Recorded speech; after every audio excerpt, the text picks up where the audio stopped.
Hello दोस्तों। The beginning after and के episode 2 के स्टार्टिंग में हमें दिखाया जाता है कि एक बंदे को पनिशमेंट दिया जा रहा है क्योंकि वो राजा को जान से मारना चाहता था। हमें दिखाया जाता है कि उस बंदे की वाइफ और छोटी बच्ची भी वहीं पे होते हैं। वह बंदा राजा से बोलता है कि अगर तुम्हें मुझे मारना है तो मार दो, पर प्लीज़ मेरे वाइफ और बच्ची को जाने दो।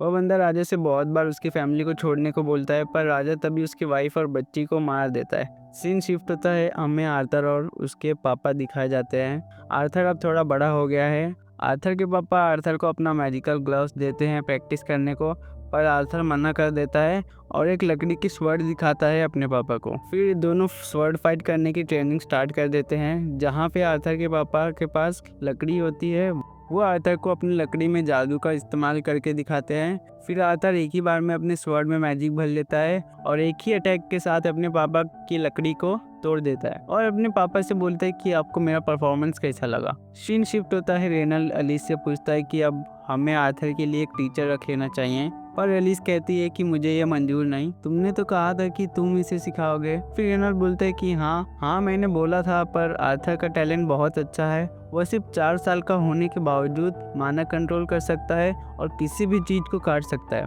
पर फिर भी आर्थर की मम्मी मना कर देती है रेनल को, क्योंकि वो आर्थर को कहीं दूर नहीं भेजना चाहती थी। वो कहती है कि क्या तुम अपने बच्चे से प्यार नहीं करते।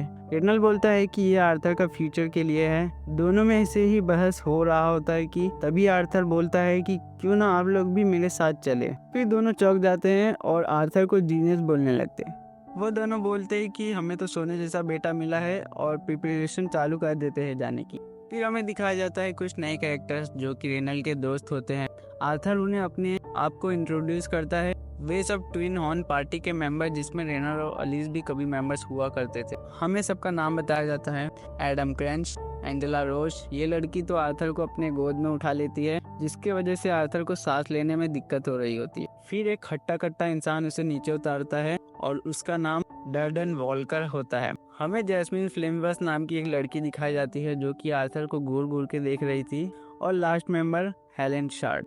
फिर सभी कैरेज पे बैठ के अपने सफर पे निकल जाते हैं। सभी लोग जहाँ जा रहे हैं उस जगह का नाम साइलस सिटी है।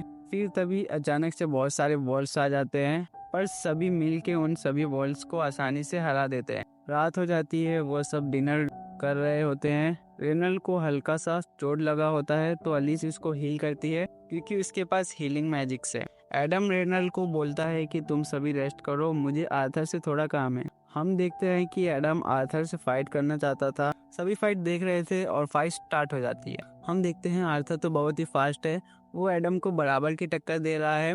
फाइट खत्म होती है और तभी जैस्मिन आर्थर के पास आती है और पूछती है कि तुमने ये कैसे किया, क्या तुम मुझे भी सिखाओगे। आर्थर बोलता है कि चेहरे पे ऐसा एक्सप्रेशन रखने वाले तब तक नहीं रुकते जब तक उन्हें उनका गोल मिल ना जाए। सुबह हो जाती है, वो लोग अपना सफ़र कंटिन्यू करते हैं थोड़ी ट्रेनिंग आर्थर को देके।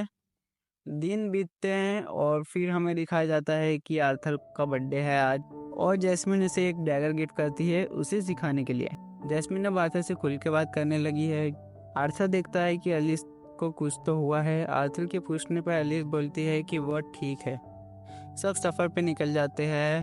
वो लोग जा ही रहे होते हैं कि तभी एक बैंडिट्स का एक ग्रुप उन पे अटैक कर देता है। सभी निकल के फाइट करने लगते हैं। सभी एक दूसरे को कोऑपरेट करते हैं, पर हमलावर बहुत ज़्यादा तादाद में होते हैं और सभी थक रहे होते हैं। रेनल आर्थर को बोलता है कि तुम्हें अपने मम्मी को प्रोटेक्ट करना होगा, तुम्हारे मम्मी के पेट में एक बेबी है। आर्थर को तब पता चलता है कि एलिस अजीब से मूवमेंट क्यों कर रही थी। हमें उन बैंडिट्स के लीडर को दिखाया जाता है और तभी आर्थर अपने मम्मी को लेके भागने लगता है।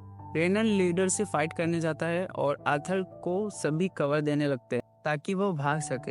आर्थर को तब एहसास होता है कि जो हमने स्टार्टिंग में बंदा देखा था वो क्यों अपनी फैमिली के लिए भीख मांग रहा था। हमें पहाड़ पे एक बंदे को दिखाया जाता है, वो अपना मैजिक परफॉर्म करता है और आर्थर तभी उसे देख लेता है और अपनी मम्मी को पुश कर देता है। तभी आर्थर को वो मैजिक हिट होता है और आर्थर खाई से गिरने लगता है। वो फटाक से अपनी डैगर को उसी बंदे के पाँव से बांध देता है ताकि वो बंदा भी ना बचे। रेनल के दोस्त आर्थर को बचाने की कोशिश करते हैं और आर्थर की मम्मी आर्थर का नाम पुकारती है जोर से। आर्थर को तब पता चलता है कि उस बंदे की विश उसके दिल से आ रही थी। उसे उन आंसुओं के कारण पता चलते हैं कि अपने फैमिली से जुदा होना कैसा फील करता है। और आर्थर अब बड़ा भाई भी बनने वाला था और वो बनना भी चाहता था। सीन शिफ्ट होता है, आर्थर किसी जगह पे पड़ा हुआ था, उसकी आँख खुलती है और एक जायंट मॉन्स्टर उसको गुड मॉर्निंग आर्थर ऐसा बोलती है। और इसी के साथ एपिसोड 2 यहीं पे ख़त्म होता है। अगर आपको देखना है कि ये जायंट मॉन्स्टर कौन है तो सब्सक्राइब करो।